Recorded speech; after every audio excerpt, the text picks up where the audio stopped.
ইরানের সঙ্গে আমেরিকা ও ইসরায়েলের চলমান সংঘাত থামাতে মধ্যস্থকারীর ভূমিকা নিতে চাইছে পাকিস্তান।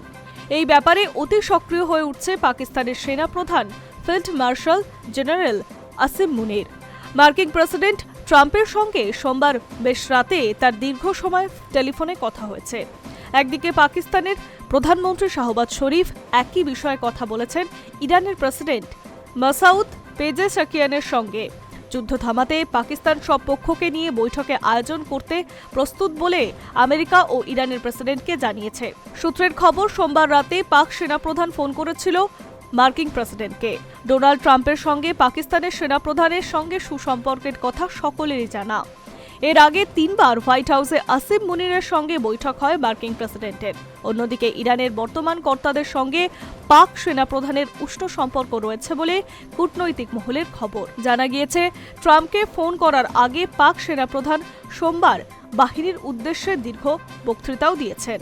সোমবার ছিল পাকিস্তান দিবস। 1940 সালের 23শে মার্চ লাহোরের বৈঠকে মুসলিমদের জন্য পৃথক রাষ্ট্র দাবি পেশ করা হয়েছিল। মুসলিম লীগের প্রভাবশালী নেতা মোহাম্মদ আলী জিন্নাহ ফিল্ড মার্শাল আসিম মুনির দিনটির কথা স্মরণ করিয়ে সেনাবাহিনীকে বলেন, বর্তমান বিশ্বে চলমান পরিস্থিতি নিয়ন্ত্রণে পাকিস্তানকে উপযুক্ত ভূমিকা পালন করতে হবে। সেই বৈঠকেই তিনি ইরানের সঙ্গে মার্কিন যুক্তরাষ্ট্র ও ইসরায়েলের চলমান সংঘাত থামাতে মধ্যস্থকারীর ভূমিকা নেওয়ার ইঙ্গিত দিয়েছেন। যদিও পাকিস্তানের ঘোর বিরোধী ইসরায়েল এই ধরনের কোনো তৎপরতায় আগ্রহ দেখাবে কিনা তা নিয়ে এখনো প্রশ্ন উঠছে। তবে প্রেসিডেন্ট ট্রাম্প পাকিস্তানের প্রস্তাবে যথেষ্ট আগ্রহ দেখিয়েছেন বলে খবর। সূত্রের খবর, ইরানি আধিকারিকদের সঙ্গে হোয়াইট হাউসের কর্তাদের একটি বৈঠক হতে পারে পাকিস্তানের কোন একটি শহরে। সেখানেই দুই দেশের মধ্যে চলমান বিবাদ মীমাংসায় বিস্তারিত কথা হওয়ার সম্ভাবনা রয়েছে। তবে ইরানের এই প্রস্তাবে কতটা রাজি হবে তা নিয়ে সংশয় রয়েছে। চলতি বিশ্বযুদ্ধের অন্যান্য দেশের পাশাপাশি পাকিস্তানও সমানভাবে ক্ষতিগ্রস্ত। ইরানের মতো পাকিস্তানও শিয়া গরিষ্ঠ দেশ। ইসলামাবাদের কর্তারা ট্রাম্প প্রশাসনের সঙ্গে ঘনিষ্ঠ সম্পর্ক রেখে চললেও ইরানের বিরুদ্ধে ইসরায়েলের আমেরিকার যৌথ হামলার বিরুদ্ধে সবচেয়ে বড় প্রতিবাদ হয়েছে পাকিস্তানে।